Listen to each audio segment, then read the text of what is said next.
Good afternoon, everybody, and thanks to IWEA first and foremost for the invitation to be here today. It's good to get out, and it was great to be able to actually listen to a lot of the presentations early this morning, and just hear, pick up some of the the themes and the kind of the discussion points, which were really interesting. So, over the next 14-15 minutes, here's my agenda. So I just want to briefly start with just some of the kind of trends that we're seeing in terms of Europe and Ireland. Speak to the climate plan, obviously, corporate PPAs, which I know other panelists are going to get into in a bit more detail. The RES update, which obviously is topical and people will be interested in, and then just briefly on wind guidelines on offshore to wrap up.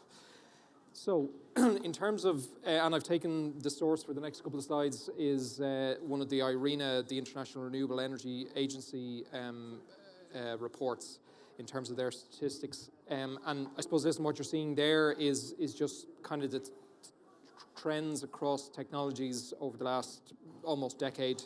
And it's, you can obviously see wind and solar being the standout pieces in terms of their growth in that time period, and that's not going to come as a major surprise to you. Just on Monday of this week, the International Energy Agency Renewables report for 2019 dropped into the inbox. And again, I suppose just some of the numbers that struck me that I plucked out were that renewable power capacity is set to expand by 50% between 2019 and 2024. It'll be led principally by solar PV. They reckon solar PV will make up about 60% of that growth, but onshore wind will be about 25%. So I suppose as looking out, that should hopefully give a degree of positivity across the European market.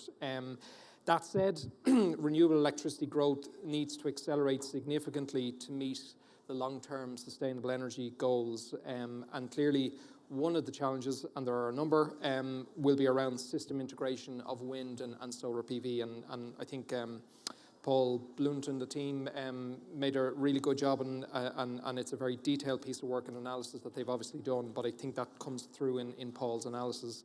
And just finally, the European Court of Auditors report, it was a little earlier this year, again just looked at the share of renewables between 2005 and 2017, and the share of renewables in electricity in the European Union had doubled from 15 to 31%. In terms of the Irish, the domestic situation story, we have gone through, we're at about 3.7, 3.8 gigawatts of installed wind capacity on the system as we speak. The renewable electricity share of gross final consumption increased to just over 33% in 2018, and wind contributed just over 28% of that total. So that's very significant and is reflected again in the bar chart, with wind being the grey, and again it's fairly enormous, the trajectory and wind build out in that time period. And just interestingly, and I'm conscious that the EPA numbers have been published this morning, but demand for electricity in 2018 increased by 4.4%, and yet the carbon intensity of electricity fell by 14% to about 374.5 grams of CO2 per kilowatt hour.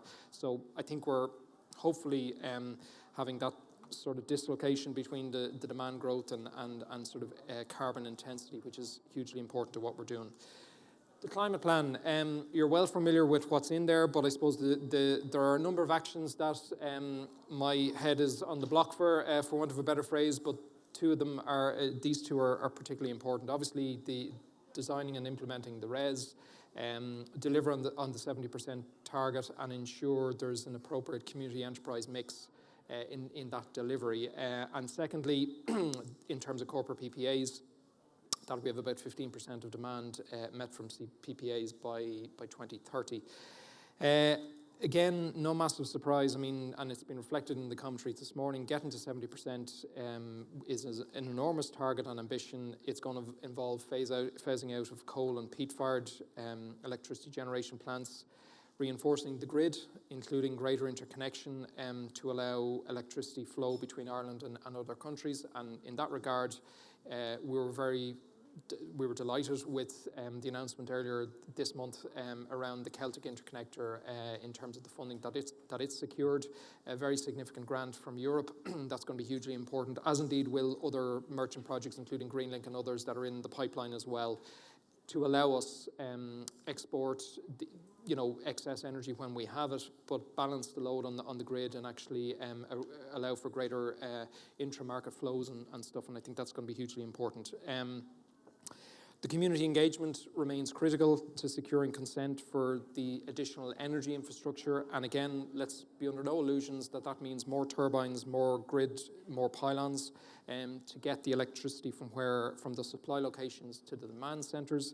You know that. The community benefit funds and what we've outlined in terms of the RES are going to be a very important element of that. And there was, again, a lot of good commentary on that this morning in terms of how to go about community engagement, and I think there are very good examples, and the Galway Wind Park is just one that I would just mention. Are case studies of what can be done and done very, very effectively. I mean, in relation to onshore specifically, I mean, it's I suppose ensuring that the distribution system operator and the transmission system operator have the necessary investment to facilitate things like hybrid connections, solar, wind and batteries being able to coexist, having efficient grid connections, and data centres in the right locations. And data centres is obviously has got a lot of coverage in recent times, and it's important that we put them in the right areas. And the planning framework and indeed the policy statement on data centres looked to try and, I suppose, orient the policy in the right direction for data centres, because they are huge consumers of power, and they will place stress on the electricity system. I'm going to take them kind of in reverse in a little bit more of a deeper dive. So I'll go with corporate PPAs first. So that's Action 29. What does it mean? We reckon, and there is a health warning on the figures because they are forecasts, but depending on demand and output assumptions, we're looking at something between 1.4 and 3.4 gigawatts of corporate PPAs in terms of renewable generation capacity contracted by 2030. And really, the job of policymakers is to develop those policy tools to certainly harness the potential and to ensure that we can at least meet what we've set as our ambition. There is a corporate PPA working group kicked off, and our colleagues in the Sustainable Energy Authority of Ireland are leading the work on that. We're involved. There are a number of key departments, including the Department of Business, Enterprise and Innovation and Public Expenditure, and others that are around that table working on the kind of the policy framework, the policy options, but crucially going to cost what the policy options will involve. And again, in terms of its deliverability, we would hope to see some of those policy options early next year, by the first half certainly, which will begin to inform what it is we need to do. But we definitely do see a role for them. We are starting from a small enough base, and that's kind of converting in this chart here, but there is activity and the market has responded, and we expect to see that the market will continue to respond. I know there are challenges and there are barriers to be overcome, but it's not beyond our wit to crack them, and I do genuinely see a positive outlook in terms of corporate PPAs in an Irish context. And really all that graph is just showing, I suppose, is just the current situation in 2019, and it's maybe the blue is the renewables on the system, very small sliver in terms of corporate PPAs presently, something in or around 38 gigawatt hours per annum. Looking ahead out to 2030, we'd be in or around hoping to be about, it's somewhere between 4 to 6 terawatt hours per annum, and that's based on kind of air grid generation capacity and climate plan targets and forecasts. But like I say, there's a little bit of a health warning on the numbers. They are forecasts, so bear that in mind. RES. So that's the timeline that we're working towards, working from left to right. Our ambition and our goal is to have the detailed design complete in December and commence the qualification. That's what's in the climate plan. That's what the Minister expects. And we are, I can promise you, flat to the mat to get this done by that timeline.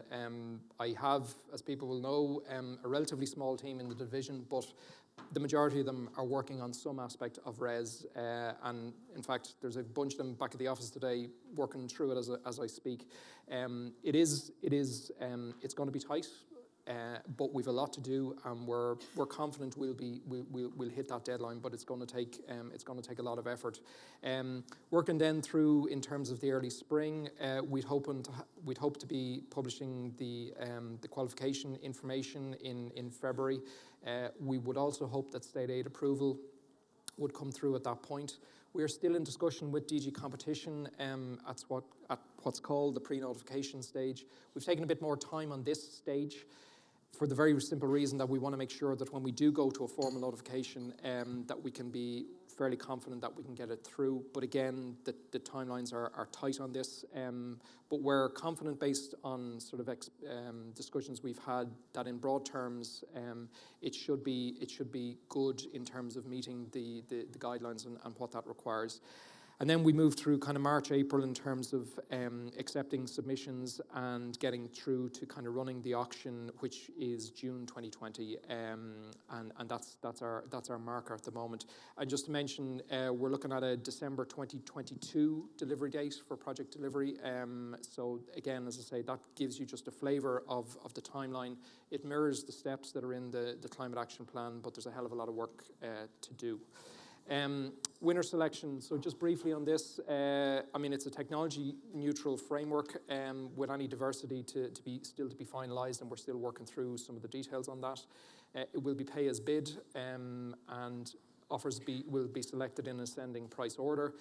The quantity is going to be somewhere between 1,000 and 3,000 gigawatt hours. I think we'd said 1,000 in the high level design. Obviously, that was pre-climate action plan, and that volume will be based on the regulator coming to us to give us their analysis in terms of the supply pipeline.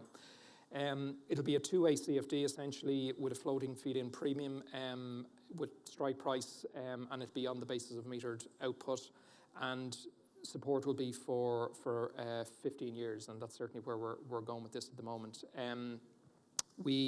As I say, there's still a lot of detail that we're working on under the hood, but just to make the point in relation to pay as bid, you know, and to be very frank about it, it's there because we want to mitigate potential gaming behaviour and any associated risk that will present to consumers.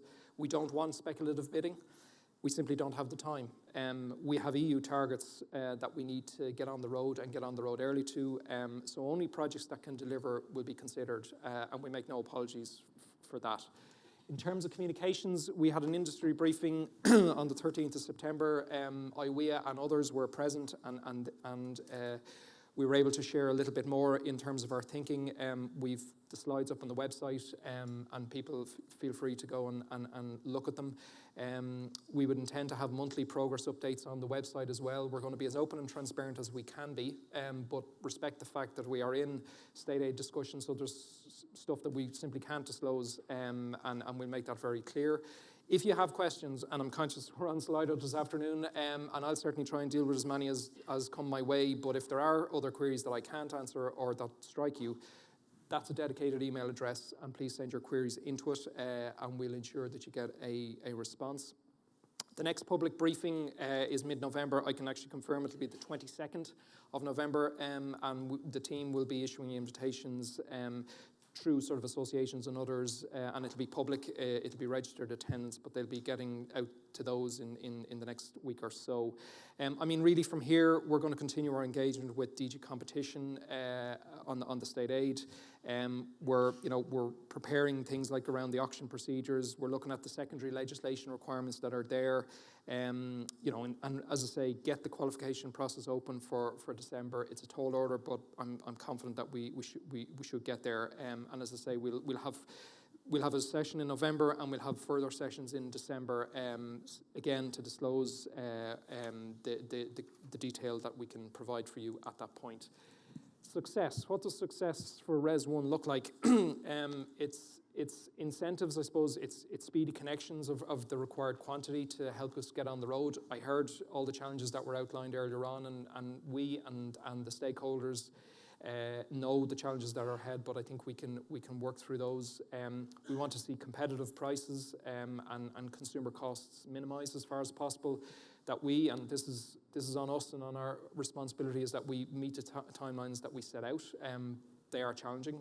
But like I say, our minister expects he rolls in the context of what we call RAG status, red, amber, green, and I can assure you I'm already reporting on that, and he wants explanations when stuff is late. We obviously want to see some diversification coming into the mix, but once it's competitive and strong community participation. But you've heard me speak on communities before, and I'm not going to over-egg the point today. I think the issues are well understood. Briefly then, last two from me. I'm running into red on the time, so I'll wrap up. Wind energy guidelines. I mean, listen, I understand, and Brian Kevill spoke to it before lunch. We're still working with the Department of Housing Planning. We are very, very close. And again, you'll have heard me say this before, and it's been a bit of a false one, and I understand the frustration. But I would say, bar some unforeseen thing happening, they should be out in certainly before the end of the year. They have to be, because they're in the climate action plan. They will be. It is through a strategic environmental assessment, and there will be public consultation. So you and everybody else will have an opportunity to respond. And then, as I say, we'd look to finalise those in the new year. And then just very finally on offshore, I just wanted to speak to that for a minute. And again, there's big commitments in the Climate Action Plan. We speak about the 3 pillars, and people will have heard me on this before. It's the financing route to market, that's the RES, and we're obviously working to have an auction in Q2 of 2021 for offshore, but that again is pending sufficient competitive applications being in the system. In terms of grid, the department is chairing a working group to look at the appropriate grid model and the regulatory framework.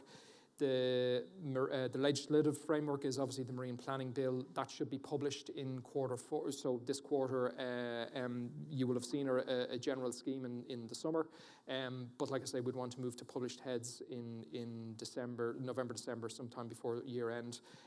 But again, getting that legislation through is going to have its own challenges, because it's not just dealing with offshore renewable energy. So I suppose there's big pillars there to realise the offshore potential, and certainly more broadly in relation to offshore renewable energy. In addition to offshore wind, we obviously want to look and support some of the more emerging and early technologies, marine technologies around kind of wave, tidal, and floating wind, and get those onto commercial stage. And just the last point I'd make, and again, it may be of interest to a number in the audience, I mentioned the International Energy Agency earlier on. They're due to publish their offshore wind outlook tomorrow, so Friday the 25th, and that's looking at the potential growth of offshore, which is, in their words, basically huge over the next 20 years. And I know they've done a lot of geospatial analysis across, thousands of kilometres of offshore potential right across the globe. So we certainly look forward to the findings that it has. That's me, with apologies for going slightly over, but thanks for your time, thanks for your attention, and look forward to the questions. Thank you.